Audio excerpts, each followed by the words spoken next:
Bapa, kami tidak mau sekedar mengucapkan bahwa Engkau akan menyediakan segala keperluan kami, tapi kami mau percaya Tuhan. Pagi ini kami mau percaya. Tarik iman kami, dorong iman kami, paksakan kami Tuhan. Tolong kami untuk kami percaya, beriman penuh kepadamu bahwa Engkau sudah menyediakan yang kami perlukan. Terima kasih Bapa untuk pagi hari ini. Terima kasih untuk semua yang Kau sediakan buat kami. Terima kasih buat kami boleh hadir di tempat ini. Saat ini sampaikan apa yang menjadi kerinduan-Mu Tuhan, sampai kami benar-benar dapat meraih apa yang Engkau sediakan yang terbaik buat kami. Terima kasih Bapa. Terima kasih Tuhan Yesus.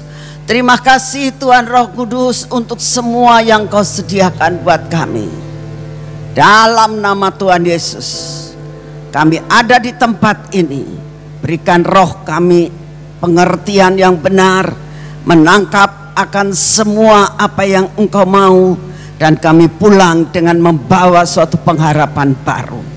Dalam nama Tuhan Yesus, yang percaya katakan sama-sama amin. Saudara, hari ini kita itu kan menyanyi dengan segenap hati. Saya percaya Tuhan hadir di tengah-tengah kita, dan kita ini benar-benar mengatakan Jehovah Jireh. Siapa yang percaya bahwa Tuhan yang kita sembah adalah yang hebat dan luar biasa? Amin. Untuk Rosasanah kali ini Tuhan itu memberikan tema yang seolah-olah suatu hal yang spektakuler, yaitu dikatakan kunci kelimpahan. Saat saya mendapatkan tema ini, rasanya aduh Tuhan, saat ini masanya masa kesukaran. Firman Tuhan katakan tahun-tahun di depan kamu bukannya tahun-tahun yang baik, ya. Tuhan katakan kegelapan ada, ya. Kita lihat bahwa tanda-tanda akhir zaman itu sudah terlihat semuanya, ya. Kalau kita lihat dan kita mendengar, ini saya sih tidak pernah melihat, tapi saya mendengar bahwa saat-saat ini di Israel itu sudah menemukan yang namanya lembu dan sudah dipersembahkan. Nah, sesudah itu apa yang terjadi? Bahwa Bait Allah ketiga akan dibangun, ya. Ini tanda-tanda yang sudah jelas bahwa kedatangan Tuhan itu sudah amat sangat singkat. Nah, dalam masa-masa yang seperti itu Tuhan juga katakan bahwa banyak kesukaran yang akan ada. Nah, tapi saudara, kita lihat pada masa-masa hukuman itu terjadi, selalu ada bangsa pilihan yang dibedakan. Betul? Betul? Saudara, saat terjadi tulah yang luar biasa di Mesir, Tuhan membuat sesuatu perbedaan di Goshen.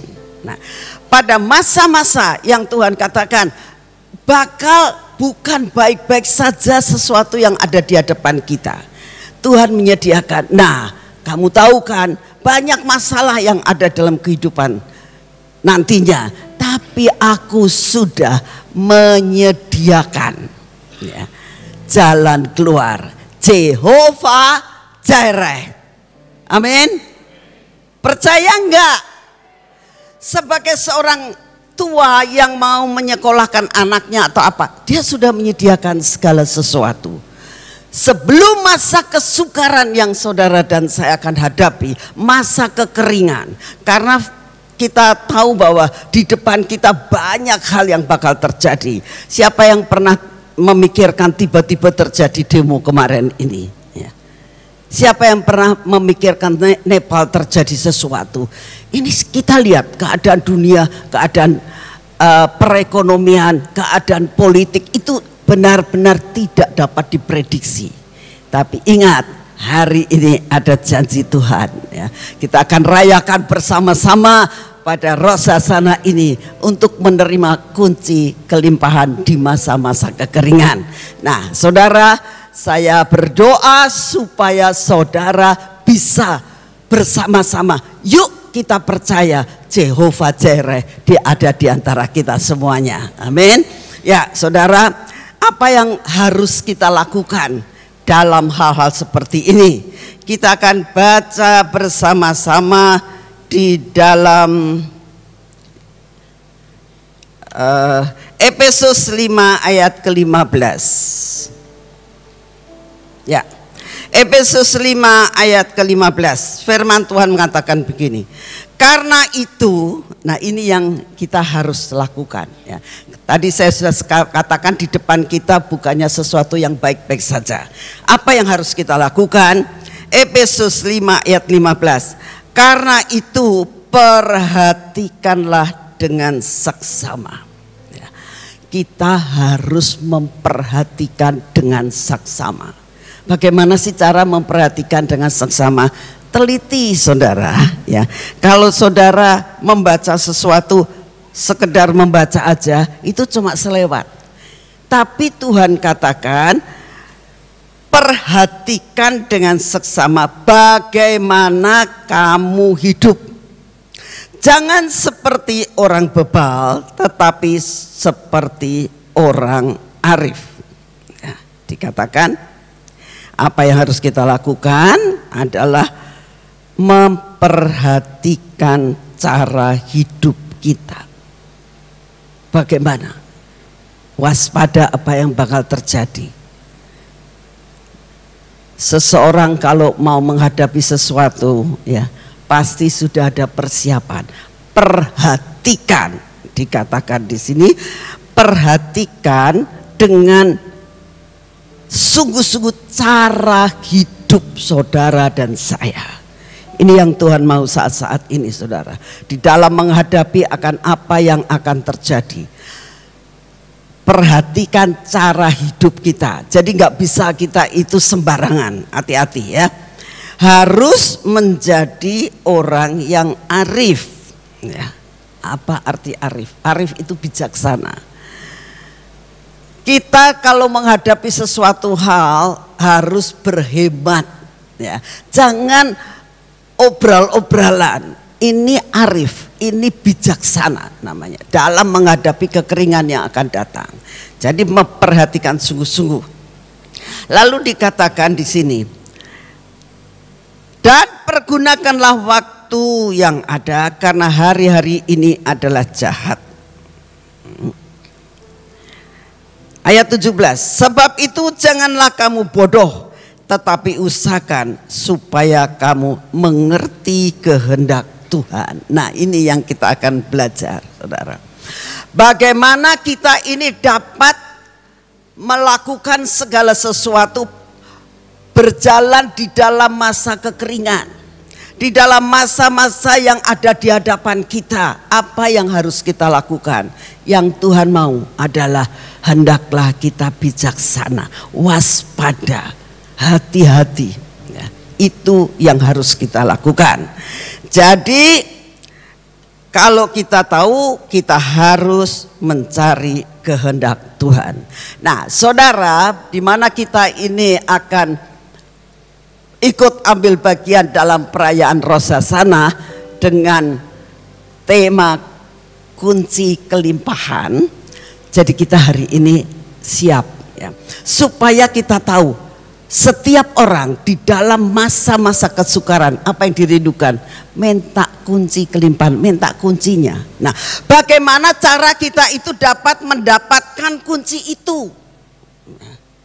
Memang nanti di sana akan dibagikan secara profetik kunci, saudara. Tapi itu bukan berarti saudara datang ke sana untuk hanya mendapatkan souvenir itu, ya, tindakan profetik itu. Tapi mendapatkan sesuatu cara bagaimana bisa mendapatkan itu.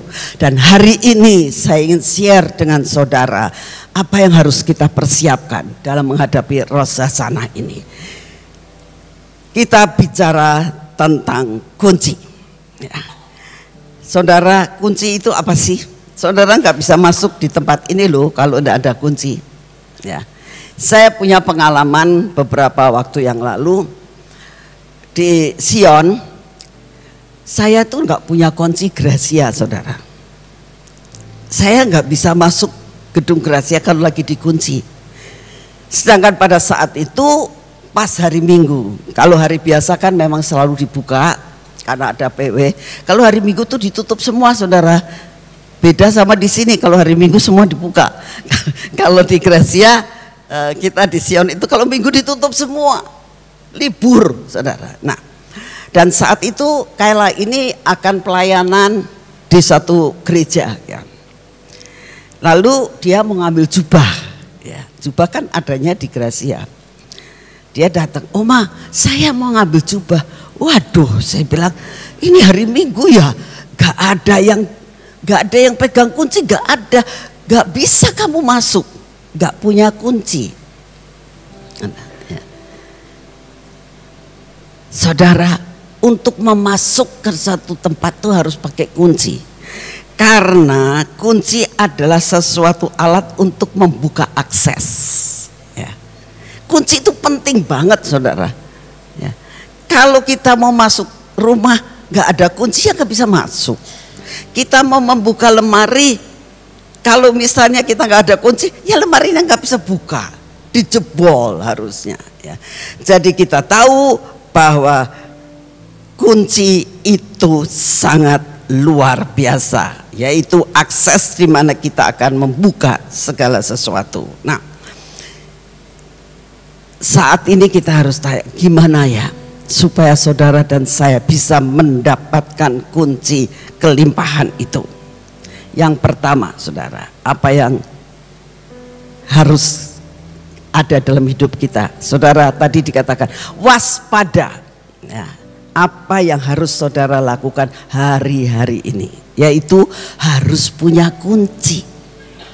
Harus punya kunci. Tanpa kunci kita nggak bisa membuka jalan untuk kita memasuki selanjutnya. Nah, jadi kunci itu sangat-sangat penting. Nah, bagaimana kita bisa dipercayakan?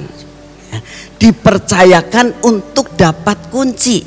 Saudara, kalau kunci lemari besi, ya ceritanya seseorang yang punya semua barang yang luar biasa, saya percaya yang dimasukkan di dalam lemari besi atau di dalam rumah kita pasti barang-barang yang berguna, ya, pasti barang-barang yang benar-benar berharga. Tidak mungkin kita itu menaruh sesuatu, menyimpan sesuatu, menaruh sesuatu di rumah kita barang-barang rongsokan, tidak mungkin. Nah, sekarang untuk bisa datang, masuk dan membuka, ya, itu pakai kunci. Dan kunci itu kalau kita pergi, tidak mungkin kita itu percayakan kepada orang-orang yang tidak kita kenal. Benar nggak? Benar nggak? Apa kita kasihkan ke tukang becak, Pak, ini jagain rumah saya, itu di rumah saya banyak sekali hal-hal yang seperti ini. Gak mungkin, saudara. Kita akan mempercayakan kepada orang yang kita kenal. Betul nggak? Nah, hari ini kita belajar, apakah saudara itu dikenal Tuhan? Enggak. Seringkali kita mengatakan bahwa kita ini adalah orang yang mengenal Tuhan. Betul? Saudara kenal Tuhan? Iya. Kalau ditanya, Yesus lahir di mana? Di Bethlehem. Tahu? Kalau ditanya, sekarang Tuhan Yesus ada di mana? Di kerajaan surga dan dia menurunkan Roh Kudusnya. Semua bisa menjawab. Tapi kalau namanya dikenal, ya, itu adalah Yesus mengenal saudara, bukan saudara yang mengenal Yesus. Kita semua yang di tempat ini pasti tahu, saya kenal Yesus, kenal Yesus.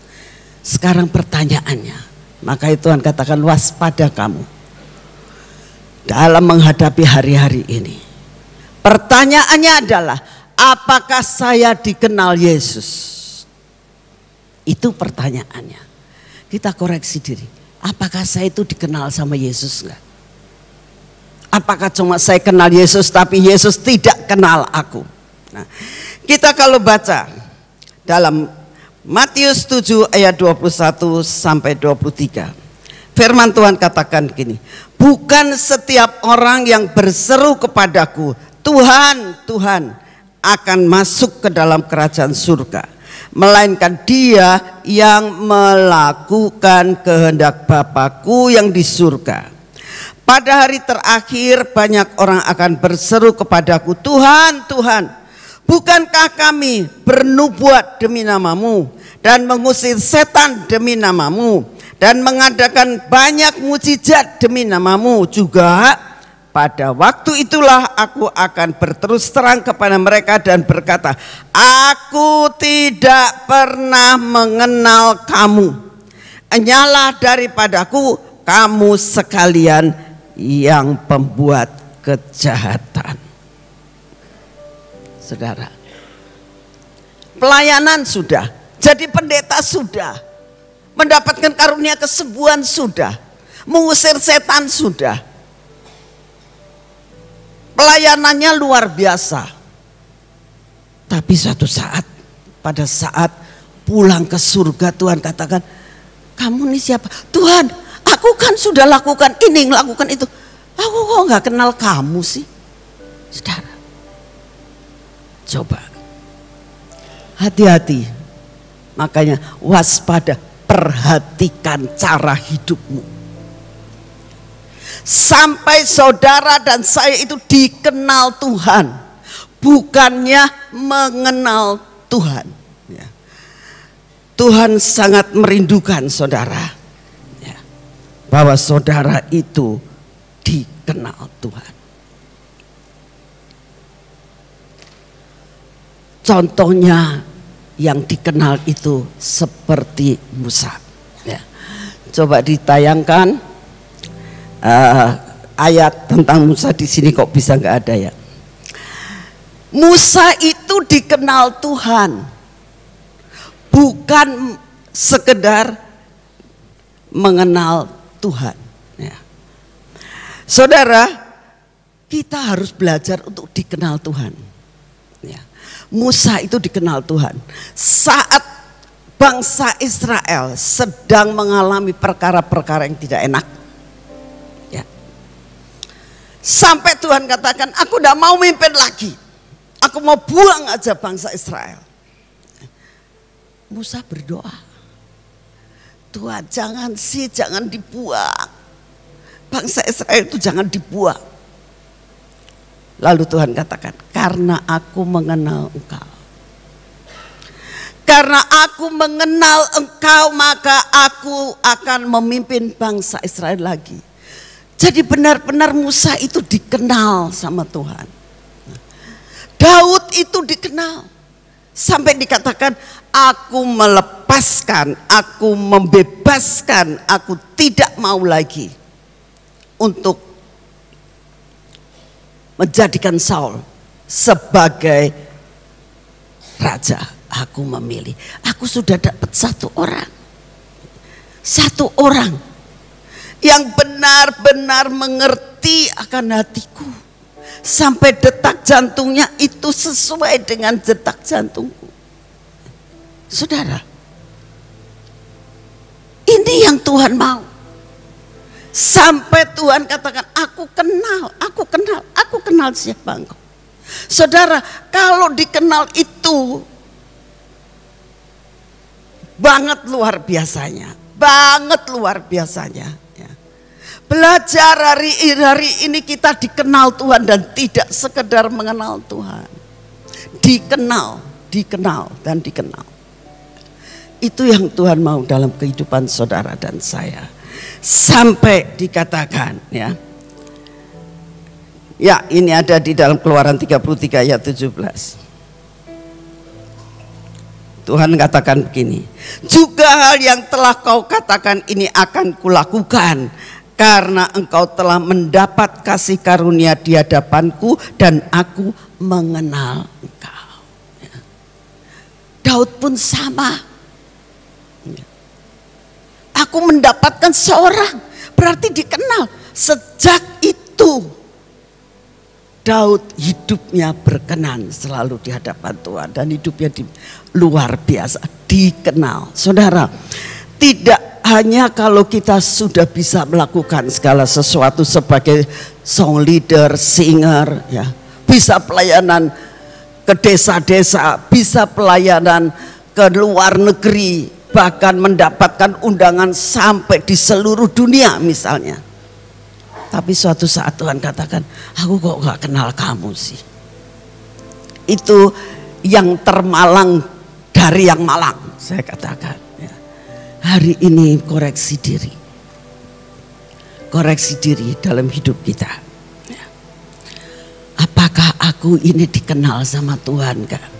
Selidiki. Bagaimana sih supaya aku bisa dikenal? Supaya dipercayakan kunci kelimpahan ini. Jadi kunci kelimpahan tidak diberikan kepada setiap orang, ya. Diberikan kepada orang yang dikenal, sudah tahu karakternya, ya. Orang yang dikenal, ya. Oke. Kita tahu bahwa Tuhan pun mengenal Daud. Dalam Kisah 13 ayat 22 dikatakan, setelah Tuhan menurunkan Saul dan dari tahtanya, dia mengangkat Daud sebagai raja. Dan inilah yang Allah katakan tentang Daud. Pada Daud anak Isai itulah aku sudah menemukan orang yang hatinya sesuai dengan hatiku. Dialah yang akan melakukan semua yang aku mau. Saudara, yang dapat dikatakan yang sudah menemukan orang yang hatinya sesuai dengan hati Tuhan. Kalau orang yang mengenal itu hatinya sesuai dengan hatinya Tuhan. Jadi Tuhan sangat katakan, oh aku kenal banget. Karena dia kenal aku, apa yang aku mau dia sudah ngerti, Jadilah seorang yang sangat mengerti untuk melakukan kehendak Bapa. Ya. Dikatakan tadi dari awal saya sudah katakan, hanya orang yang melakukan kehendakku, ya. Bukan hanya orang yang berteriak-teriak Tuhan, Tuhan. Ya, katakan aku tidak kenal Engkau. Yang melakukan kehendak Tuhan, itu yang diterima sama Tuhan. Dan kita tahu itu tidak sekedar kata-kata dan mudah, tetapi hari ini kita belajar, Tuhan beri aku mengenal Engkau. Ya. Beri aku mengenal Engkau. Nah, hal yang kedua, apa yang sebenarnya Tuhan mau? Dapat dipercaya. Ya. Saudara, saya percaya saudara tidak akan menyerahkan kunci ini kepada orang sembarangan. Diserahkan kepada orang yang dapat dipercaya. Bahkan kalau saudara ini tahu, kalau mau pergi, misalnya kita nggak tahu orang yang bisa kita percayai, ya otomatis kita akan simpan kunci itu di tempat yang aman, saudara. Nah, kunci diberikan pada orang yang dapat dipercaya. Saudara, di Gracia ada orang yang dapat dipercaya. Jadi kunci Gracia itu diserahkan kepada dia. Ya. Sehingga pada saat saya tidak bisa masuk ke Gracia, apa yang saya lakukan? Saya panggil tukang kuncinya. Saya telepon, Pak ada di mana? Ada di rumah. Pak datang ke Gracia sebentar Pak. Kenapa Bu? Aku mau masuk Gracia, mau ngambil jubah, tapi aku nggak bisa masuk karena nggak punya kunci. Siap, dia datang, buka itu kunci. Dia punya kunci karena apa? Dia orang yang dapat dipercaya. Saudara, saya berdoa jadilah orang-orang yang dapat dipercaya. Kalau kamu dipercaya sama Tuhan, nanti kamu diserahkan kunci itu. Jadi kunci itu diberikan pada orang yang dapat dipercaya. Nah, 1 Korintus 4 ayat yang kedua dikatakan begini, yang akhirnya dituntut dari pelayan-pelayan yang demikian ialah bahwa mereka ternyata dapat dipercaya. Pada saat Nehemia ini mau melakukan pembangunan daripada Yerusalem, dia mengatakan begini di dalam Yeremia 7 ayat 2. Aku mengangkat Hanani saudaraku dan Hanaya kepala Puri Yerusalem memegang pemerintahan atas Yerusalem, sebab ia adalah orang yang dapat dipercaya dan takut akan Allah lebih daripada banyak orang lain. Dapat dipercaya, saudara. Orang yang dapat dipercaya sama siapa? Dipercaya sama Tuhan. Orang yang dapat dipercaya sama Tuhan akan diberikan kunci kelimpahan itu. Karena apa? Karena Tuhan tahu pada masa engkau mendapatkan kunci ini, engkau akan dapat membuka semua yang ada kamu lihat itu sungguh amat sangat luar biasa. Engkau dapat mempergunakan akan apa? Akan barang yang aku percayakan dan dapat dibagikan kepada orang lain. Bukan semua buat saya, semua buat saya dan semua buat saya. Belajar saudara, biarlah hari ini kita mulai katakan, Tuhan, buat aku bisa dipercaya ya Tuhan. Buat aku bisa dipercaya ya Tuhan. Supaya benar-benar saudara dan saya menjadi orang yang dipercayakan kunci tersebut ya. Siapa contohnya? Yusuf, saudara. Ya. Yusuf adalah orang yang dapat dipercaya. Kita baca di dalam Kejadian 42 ayat 38.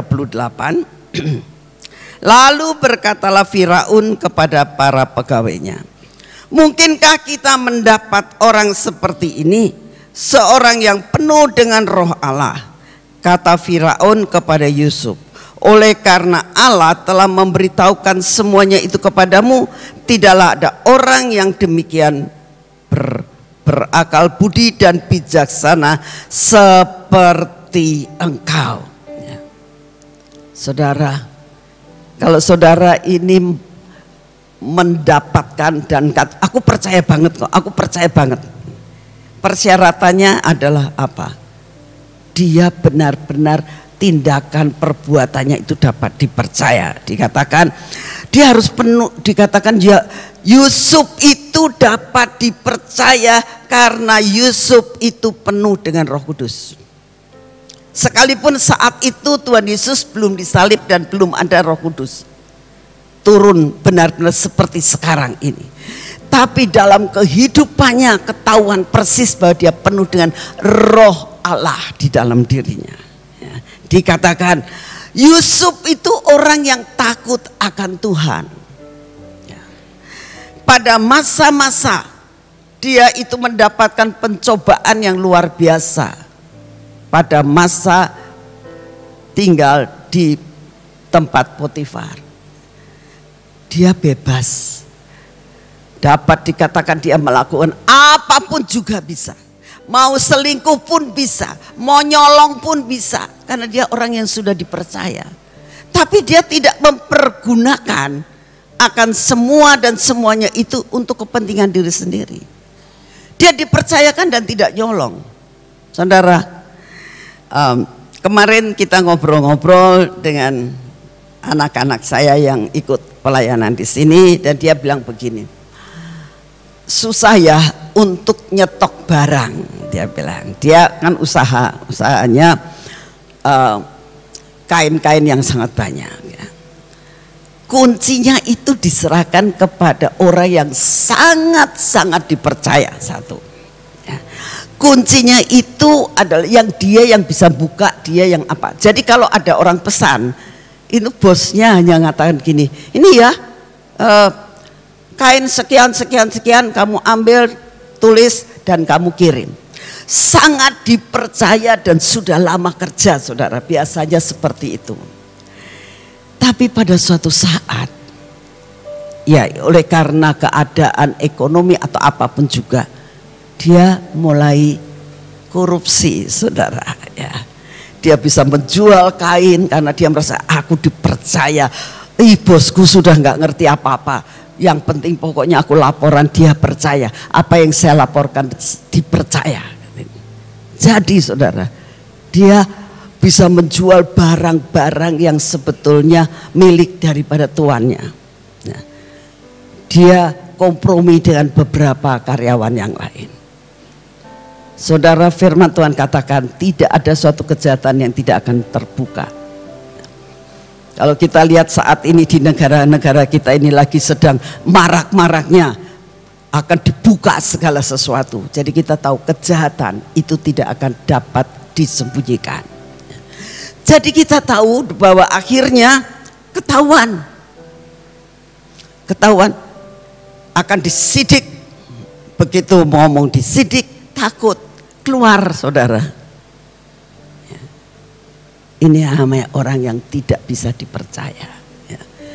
Sekalipun dia sudah benar-benar dikasih kunci, tapi ternyata tidak bisa dipercaya.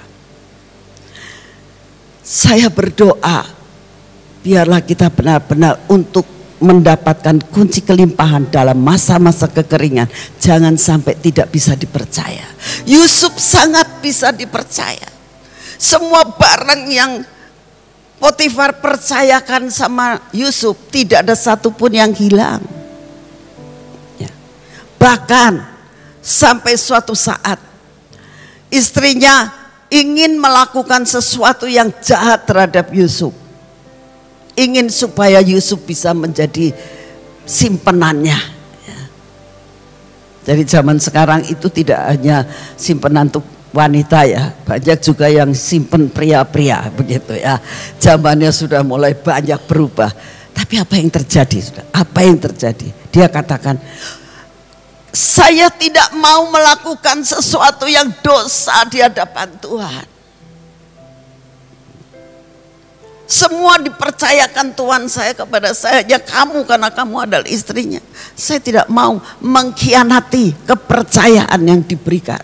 Saudara, saya berdoa kita dapat dipercaya sampai kita akan katakan ya, bahwa saya tidak akan mengkhianati Tuhan saya yang mempercayakan kunci kelimpahan kepada saya.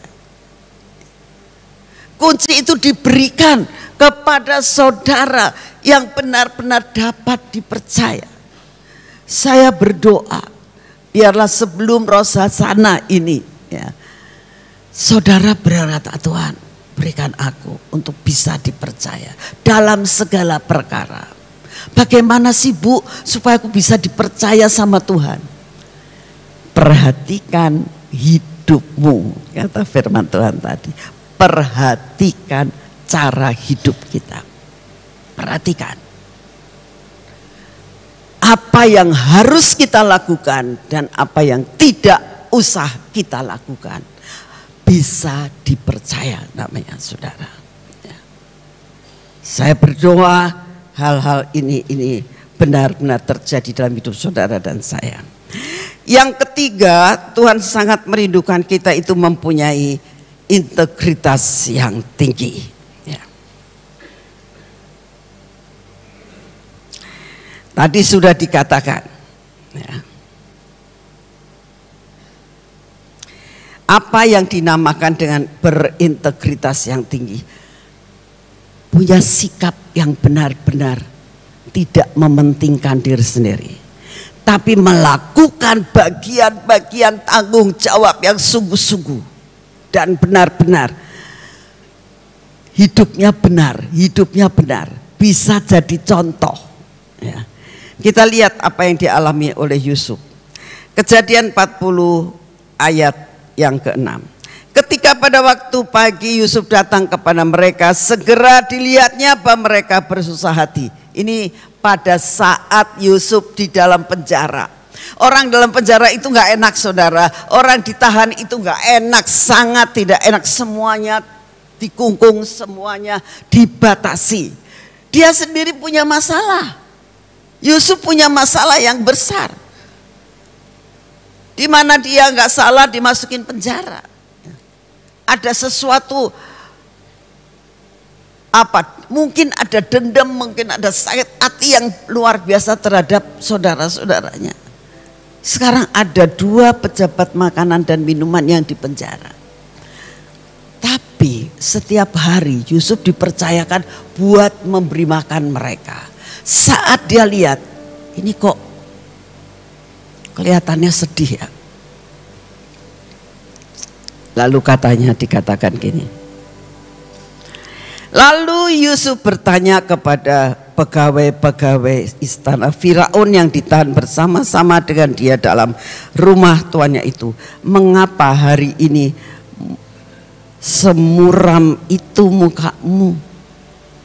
Ini menandakan bahwa benar-benar Yusuf itu memperhatikan. Berapa banyak saudara ya, punya integritas. Saudara menjadi pemerhati para asyir yang ditugaskan, ya, para sesama singer, ya, para song leader bisa ngerti. Kamu hari ini kok kurang sukacita, sakit dah, ya. Itu punya integritas yang tinggi. Ya. Kita harus belajar, saudara, untuk benar-benar punya integritas, memperhatikan, menjadi pemerhati. Dan bisa benar-benar menolong orang lain. Seperti Yusuf. Yusuf punya integritas yang sangat tinggi. Dia punya kejujuran yang sungguh-sungguh.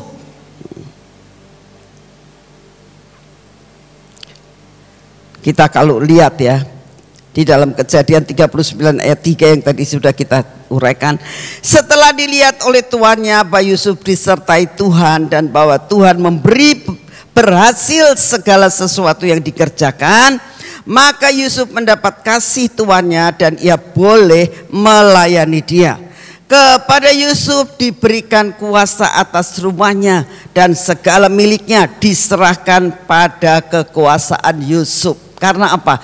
Dia dapat dipercaya. Sejak ia memberikan kuasa dalam rumahnya dan atas segala miliknya kepada Yusuf, Tuhan memberkati rumah orang Mesir itu karena Yusuf. Sehingga berkat Tuhan ada atas segala miliknya, baik yang di rumah maupun yang di ladang. Segala miliknya diserahkan pada kekuasaan Yusuf, dan dengan bantuan Yusuf tidak usah lagi mengatur apa-apapun selain daripada makanan sendiri. Adapun Yusuf itu manis sikapnya, elok parasnya. Sikapnya yang luar biasa, saudara. Saat ini dunia sangat melihat saudara dan saya. Apa yang dilihat? Buah. Buah apa? Buah daripada kehidupan saudara sebagai anak-anak Tuhan. Berbuah enggak? Buahnya bagaimana? Yusuf bisa berbuah, menunjukkan dia orang Ibrani nih. Dia berbeda dengan yang lain. Dan hari-hari ini Tuhan sangat merindukan saudara dan saya bisa berbeda dengan yang lain. Sehingga hidup saudara, rumah tangga saudara, negara saudara diberkati oleh Tuhan. Ayo kita harus punya integritas yang tinggi. Saudara, kalau kita lihat selanjutnya, selang beberapa waktu istri tuannya memandang Yusuf dengan birahi, lalu katanya, mari tidur dengan aku. Tetapi Yusuf menolak dan berkata kepada istri tuannya itu, dengan bantuanku, tuanku tidak lagi mengatur apa-apa di rumah ini. Dan dia telah menyerahkan segala miliknya pada kekuasaanku. Bahkan di rumah ini ia tidak lebih besar kuasanya daripadaku. Dan tiada yang tidak diserahkan kepadaku selain daripada engkau, sebab engkau istrinya. Bagaimana mungkin aku melakukan kejahatan yang besar ini dan berbuat dosa terhadap Allah, walaupun dari hari ke hari perempuan itu membujuk Yusuf, tapi Yusuf tidak mendengarkan busukannya untuk tidur dan di sisinya dan bersetubuh dengan dia. Saudara, ini yang harus ada, punya komitmen yang benar di hadapan Tuhan. Integritas bisa dipercaya. dan punya integritas yang tinggi dalam tindak dan perbuatannya. Ini yang Tuhan mau dalam kehidupan kita. Yang terakhir tentang berani bayar harga, saudara. Berani bayar harga. Segala sesuatu itu perlu bayar harga. Ada seseorang yang nanya kepada saya begini, Bu, tanggal 23 itu ramai ya? Ya ramai lah, semua orang juga rindu untuk ikut ambil bagian dalam Rosasana. Ya kalau gitu sayanya nggak datang gitu. Saya nggak datang. Tapi saya minta apa yang dibagikan di sana. Nanti saya streaming aja. Saya balas WA-nya. Tidak ada sesuatu yang mau diraih tanpa suatu pengorbanan. Harus berani bayar harga. Melihat ramai nggak mau. Melihat ini nggak mau. Melihat ini nggak mau. Ada lagi yang luar biasa. Saya ini adalah jemaat streaming yang sangat luar biasa. Tidak pernah satu hari pun melewatkan streaming, katanya gitu. Setiap khotbah saya streaming, setiap Selasa saya streaming, katanya. Tapi kali ini saya nggak bisa datang, nanti tanggal 23. Tolong ya Bu, saya minta apa saja di goodie bag itu kirimkan ke saya. Malah kalau bisa, tolong kirimkan sebelum tanggal 23. Ini orang spesial, saudara. Jadi saya bilang, enak sekali gitu. Dengan suatu persyaratan sudah menjadi jemaat streaming bla bla bla bla bla. Saya bilang begini, maaf ya, semua dibagikan tanggal 23. Gak ada spesialisasi untuk memberikan sebelum tanggal itu. Saya bilang gitu. Terus gak berani WA saya lagi. Saudara, seringkali mereka tuh pengen enaknya saja, gak mau bayar harga. Sedangkan yang Tuhan mau bayar harga. Tidak ada sesuatu yang Tuhan berikan kepada saudara dan saya tanpa bayar harga. Harus bayar harga. Satu-satunya yang wajib untuk bayar harga adalah baca Alkitab setiap hari. Itu wajib.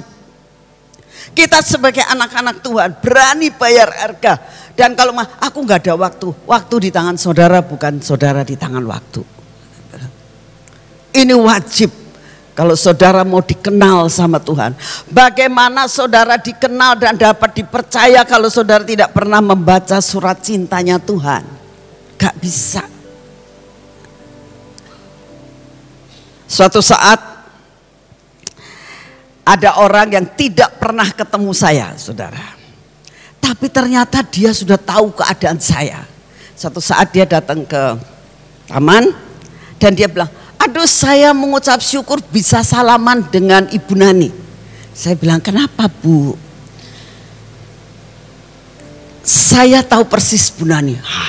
Tahu persis. Saya tahu rumahnya di mana. Dia bilang, saya tahu pelayanannya mulai di mana dan gimana. Ibu tahu dari mana? Saya baca bukunya Ibu. 4 kali Bu aku baca. Oh, saya tahu biografi Ibu. Saya tahu ini, saya tahu itu. Semua dia tahu.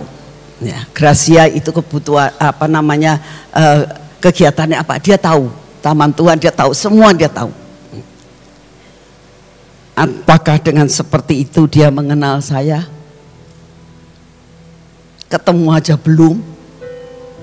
Saudara katakan, lah ya kita sama Tuhan Yesus juga belum ketemu. Bukan masalah itu. Dia tahu karena dia baca. Tapi dia tidak menjadi pelaku daripada apa yang dia baca. Saudara boleh kenal Tuhan. Tuhan mau melakukan kehendak Bapa. Itu yang dikatakan. Saudara, kita harus benar-benar melakukan apa yang Tuhan mau. Berani bayar harga. Kita cerita tentang Rut yang berani bayar harga, saudara. Ya. Rut 1 ayat 16. Tetapi kata Rut, jangan desak aku meninggalkan engkau dan pulang dengan tidak mengikut engkau. Sebab kemana engkau pergi, di situ jugalah aku pergi. Dan di mana engkau bermalam, di situ jugalah aku bermalam. Bangsamulah bangsaku dan Allahmulah Allahku. Di mana engkau mati, di situ pun aku mati. Dan di sanalah aku dikuburkan. Beginilah kiranya Tuhan menghukum aku, bahkan lebih daripada itu, jikalau sesuatu apapun memisahkan aku daripada engkau selain maut. Saudara, kalau saudara lihat peta ya dari Bethlehem ke Moab, itu perjalanannya jauh, sangat jauh. Kurang lebih kalau jalan kaki tidak berhenti itu 5 hari. Berapa kilometer? Banyak.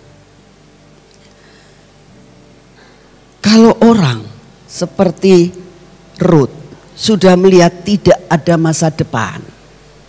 Aku ikut Naomi gak ada masa depan. Apa yang saya ambil dari Naomi? Sudah gak punya apa-apa. Dia tahu persis jadi mantunya 10 tahun. Ya. Rut itu tahu jadi mantunya 10 tahun, di mana keluarga ini dari Bethlehem, dia itu pindah ke Moab. Semua dijual, sudah gak punya apa-apa di Bethlehem. Dia pindah ke Moab. 10 tahun lebih dia di sana, habis bangkrut.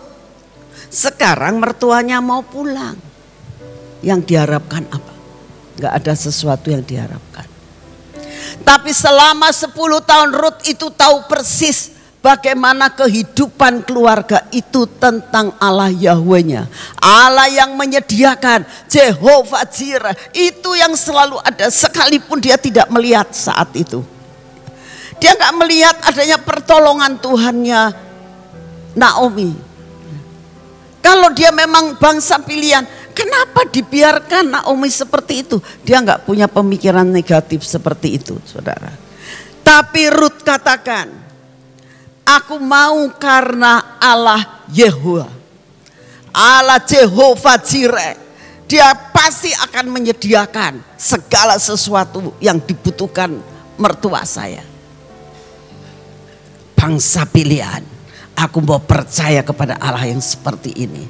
Sekalipun kenyataannya dia nggak ngelihat sesuatu hal yang baik yang dia lihat dari mertuanya. Inilah yang dinamakan bayar harga. Ikut Tuhan, belajar bayar harga.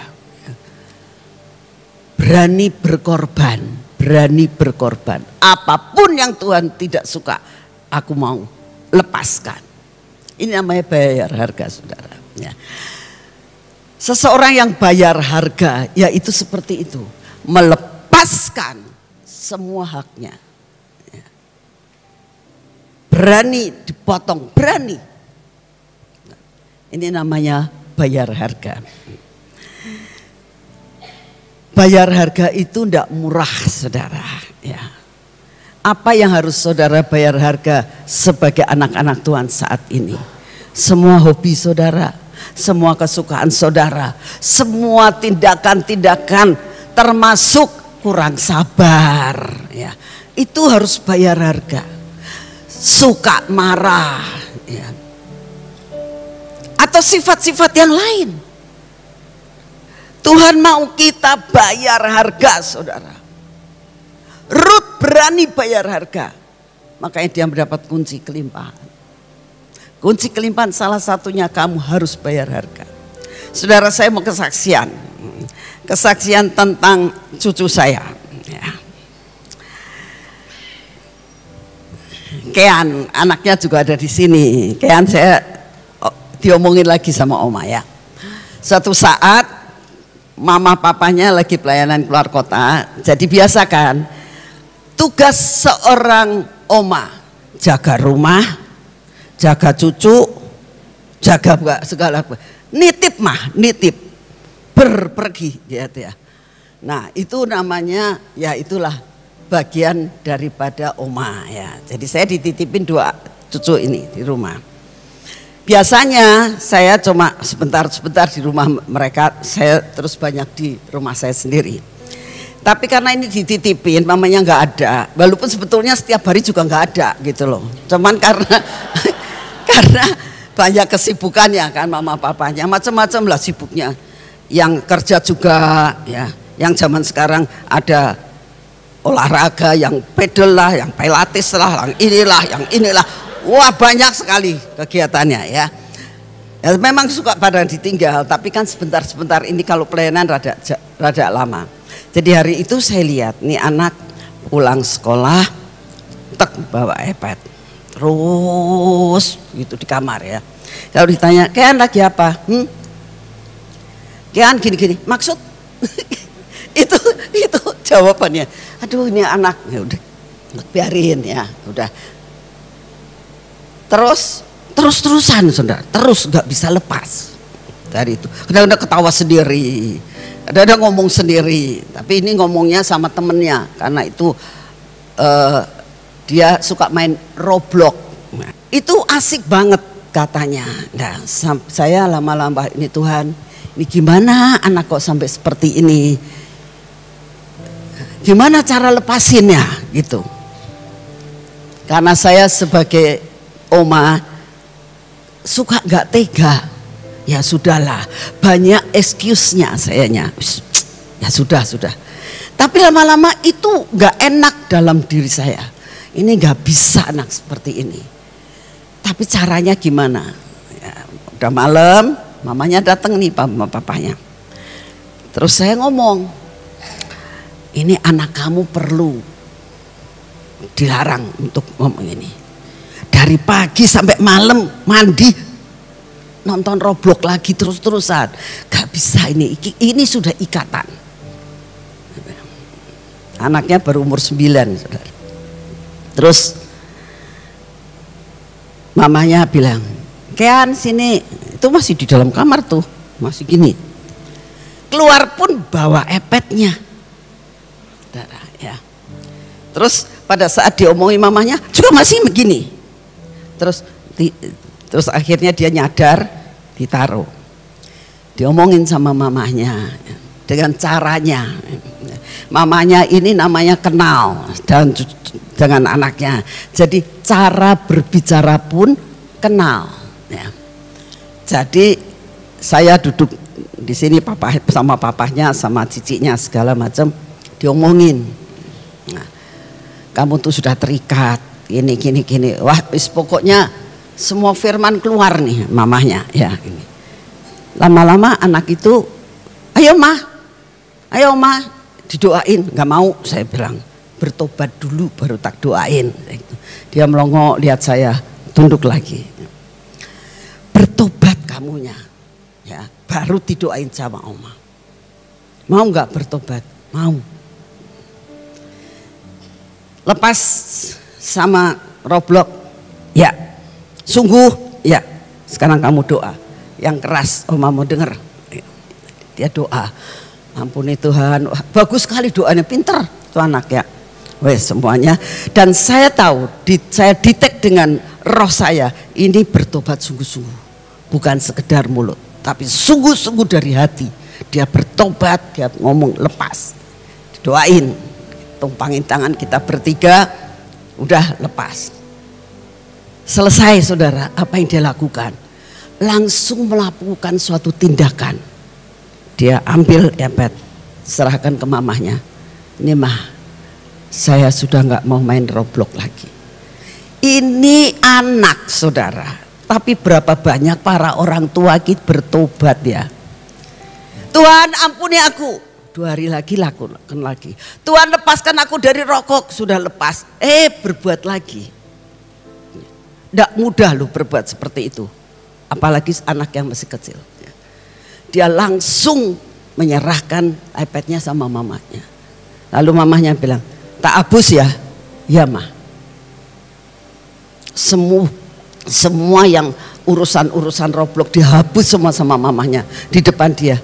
Dia itu tunduk sungguh-sungguh, saudara. Nah, ini namanya bertobat dan mau bayar harga. Buat anak kecil ya, mainan begitu itu adalah kesukaan. Dia lepaskan semuanya. Lalu apa yang terjadi, saudara? Tidak lama kemudian mamahnya khotbah. Diangkat lagi ini cerita. Apa yang terjadi? Tiba-tiba, saudara, ada seorang ibu ya ngomong WA sama mamahnya, sama Sofi. Sof, saya diberkati banget loh sama kesaksian kamu tentang pertobatannya Kean. Loh, gimana? Saya merasakan saya harus bertobat. Anak kecil bayi bisa bertobat, lepas. Aku nggak bisa. Jadi aku tuh diberkati Tuhan banget dengan khotbah kamu. Aku diberkati banget dengan pertobatan Kean. Jadi aku mau ngasih persembahan buat Kean. Loh, coba. Jadi ngasih uang 500.000. Ya. Loh, kalau YouTube atau main apa kan suka dapat TikTok, dapat duit. Ini dia nggak khotbah. Cuman tindakan yang dia lakukan mengakibatkan dapat persembahan 500.000. Mamanya terharu, langsung ngomong, "Mah, coba mah, akibat pertobatan dia dapat uang 500.000. Wow, luar biasa loh. 500.000 tuh buat anak kecil tuh hebat nggak sih? Beli mie dapat berapa bungkus gitu ya? Mau mainan bisa ke apa ya, pokoknya mini show atau apa itu macam-macam kan bisa beli, luar biasa." Jadi saya bilang, wah ini nanti bisa dibeliin mainan ini. Ya itu sih haknya anak mah ya sudah. Lalu mamanya, anaknya datang sekolah kan, "Kean, kamu diberkati Tuhan, kok bertobat kan kamunya, ada orang ngasih persembahan sama kamu." Dia senyum-senyum saja. "Nih uangnya nih 500.000, gimana? Mau dikasihkan mama buat disimpan atau mau kamu bawa atau mau kamu simpan di mana?" Gitu. Saudara, jawabannya apa? "Mah, Gracia lagi butuh duit mau rosa sana, kasihkan Gracia saja." Saudara, beri kepada Tuhan. Tuhan, aku mau memberikan sesuatu yang luar biasa ya. Ada pengorbanan, saudara, ada pengorbanan, ada sesuatu hal yang merupakan sesuatu yang luar biasa yang dia mau berikan kepada Tuhan. Saudara, kesaksian yang kedua, ini sekarang ciciknya ya. Ciciknya saat itu si Kayla sekarang sudah umur 14 ya. Dulu pada umur 7 tahun. Nah, dia ini anak umur 7 tahun ya. Dia itu waktu liburan itu dia itu les handicraft, bikin-bikin gitu. Nah suatu saat dia itu bikin kotak tisu.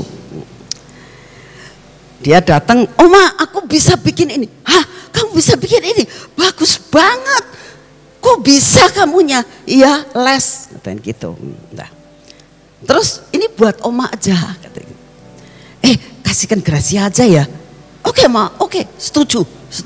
Nah, jadi saya bawa ke Gracia gitu, ditaruh di tempat tisu. Nah, bagus banget. Nah, suatu saat itu bulan Agustus kita itu sedang mengadakan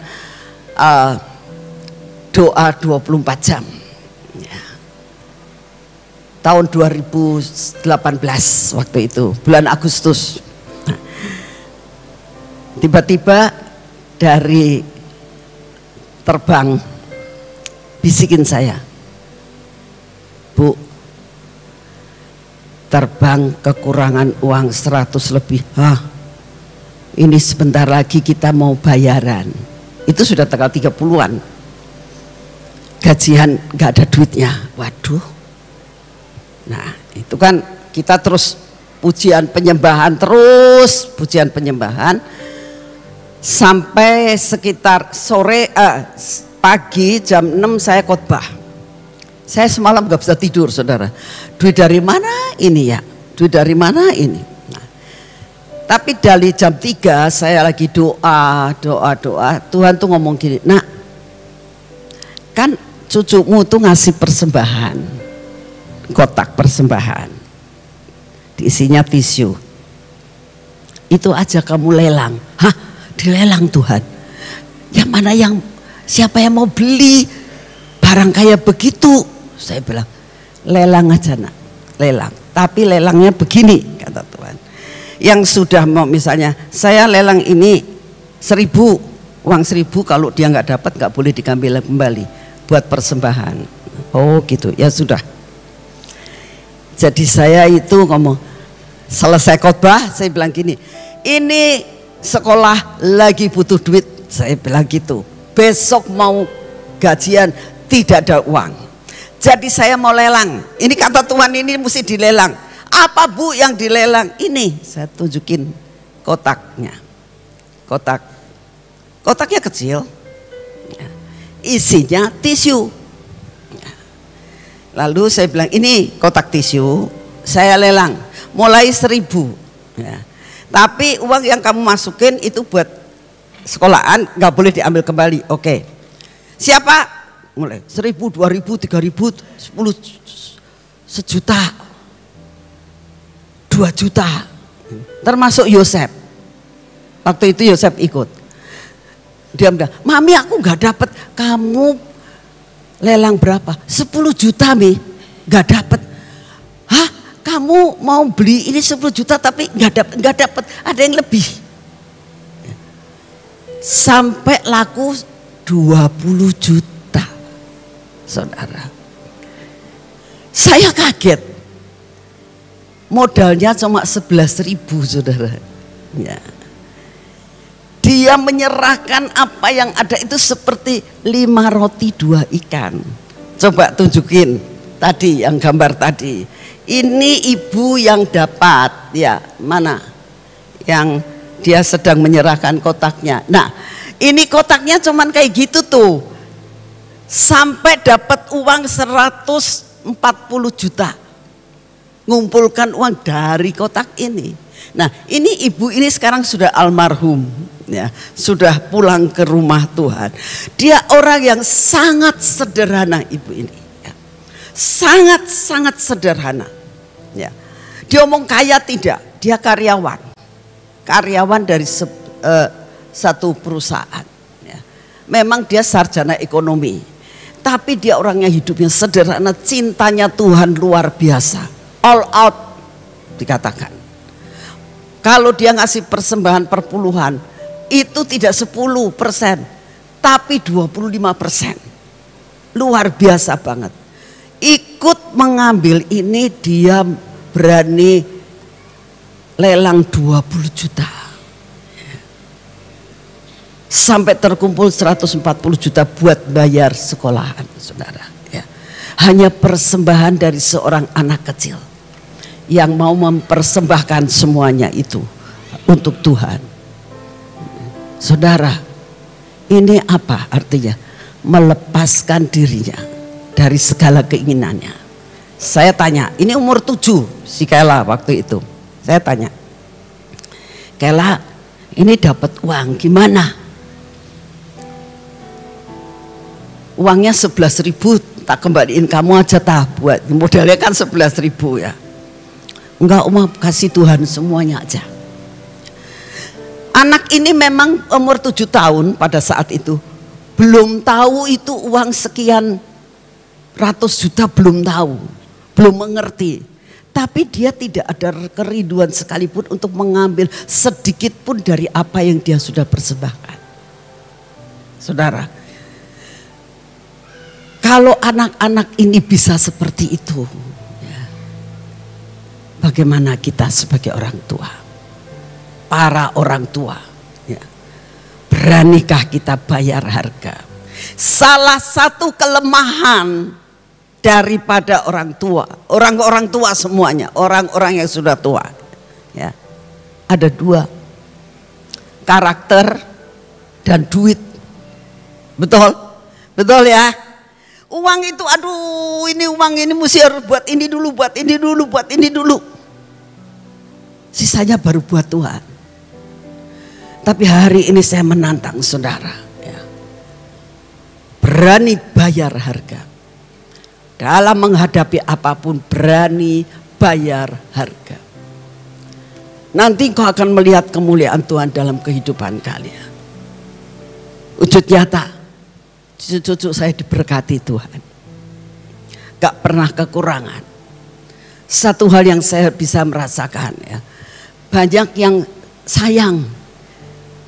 Kalau yang pada keluar negeri ngasih oleh-olehnya sama anak-anak. Ya. Saudara, Tuhan tidak mau berhutang. Ya. Tuhan selalu menyediakan yang terbaik buat saudara dan saya. Amin. Ayo saudara, harus berani bayar harga. Kita akan teruskan apa yang dia lakukan. Yang terakhir, bahwa Rut itu tekun dan sabar. Nah, kalau mau mendapatkan kunci, perlu tekun dan sabar. Loh, aku sudah dapat kunci misalnya, ya. Sudah tahu persyaratannya. Kok lama banget sih? Aku nggak dapat terobosan. Perlu tekun dan sabar. Rut 2 ayat 17. Maka ia memungut di ladang sampai petang. Lalu ia mengirik yang dipungutnya dan ada kira-kira seeva jelai banyaknya. Demikianlah Rut tetap dekat pada pekerja-pekerja perempuan Boas untuk memungut sampai musim penuai jelai. Dan musim penuai gandum telah berakhir dan selama itu ia tetap tinggal di mertuanya. Saudara, dia tekun dan sabar, ya. Dia mulai mengatakan Jehovah Jireh, Tuhan menyediakan, Tuhan menyediakan. Lalu dia bertindak. Jangan Tuhan menyediakan, dia nggak bertindak. Terus di rumah bersama Naomi, yang nggak bisa gandum itu datang sendiri. Dia punya inisiatif. Aku harus kerja, nanti aku diberkati. Jadi apa yang dilakukan? Aku tak pergi untuk itu mungut jelai-jelai yang ada di bawah. Oke, dia lakukan dengan rajin. Kerajinan akan membuat saudara dan saya masuk ke dalam suatu kelimpahan. Ayo rajin baca Alkitab, rajin ke gereja, rajin motong semua yang tidak benar, rajin juga bekerja. Ada seseorang pengusaha yang di kota Sion, ya. Kalau malam jam 1 baru tidur, bangun jam 11, ke toko baru jam 12, pengen diberkati, ya gak bisa, ya. Tapi pada suatu saat saya ini lagi pergi mau ke pasar. Ini pada saat dulu, ya, saya suka ke pasar. Saya lewat pasar Balong, saudara. Itu pasar Balong dulunya nggak seperti itu, depannya itu banyak orang toko-toko jual kain. Saya lihat ada satu toko, ya, kok sudah buka, ya. Jam 6 pagi sudah buka. Suatu saat saya mampir ke toko itu, tanya, Om, orang pagi-pagi kok sudah buka, siapa yang mau beli? Oh, gak bisa begitu. Dia bukan orang Kristen, ya, dia gak tahu agama apa. Tapi apa yang dia katakan? Kalau berkat itu harus duluan, no. Artinya gini, yang buka pagi-pagi berkatnya turunnya pagi-pagi, berkatnya siang wis habis, karena dia bilang Tuhannya itu ngasih yang sudah buka pagi-pagi diberkati dulu. Itu menurut dia. Oh, pagi jam 6 dia sudah buka toko kain, bukan toko sembako, toko kain. Luar biasa. Dan saya melihat, karena Akhirnya dia jadi kliennya saya, beli rumah lagi, beli rumah lagi. Om, diberkati ya? Iya, ingat nggak? Saya buka toko pagi-pagi, saudara. Nah, belajar apa yang harus dilakukan. Bangun pagi, baca firman. Maka engkau akan diberkati Tuhan. Percaya, Tuhan menyediakan berkatnya buat setiap anak-anaknya Tuhan. Kalau mau ngejar dan mencari Tuhan. Amin. Yuk kita bangkit berdiri. Kita akan nyanyikan tadi Jehovah Jireh. Benar-benar kita akan katakan, Tuhan engkau menyediakan dalam masa apapun juga. Saat ini siapkan hati, jiwa dan pikiran kami ya Tuhan. Untuk kami benar-benar mengatakan kepadamu, Jehovah Jireh. Buat kami mengejar engkau Tuhan. Buat kami mau melepaskan semua yang tidak baik yang ada dalam hidup kami. Supaya kami menikmati apa arti kelimpahan di masa-masa kekeringan. Bapa, kami mau menyerahkan anak-anak-Mu di tempat ini ya Tuhan. Ingatkan Tuhan untuk kembali kepada posisi yang sebenarnya panggilannya. Sehingga dapat menikmati pada masa-masa kesukaran, pada masa-masa kekeringan. Engkau Jehovah Jireh, engkau yang akan memberikan, mencukupkan dalam segala perkara. Karena mereka mempunyai kunci, suatu alat yang dapat membawa masuk dalam terobosan. Terima kasih Bapak, engkau sungguh amat sangat baik. Meteraikan semua firman-Mu dalam hati kami. Dan buat kami pulang dengan suatu pengharapan yang luar biasa. Dalam nama Tuhan Yesus, yang percaya katakan amin. Tuhan memberkati saudara semua.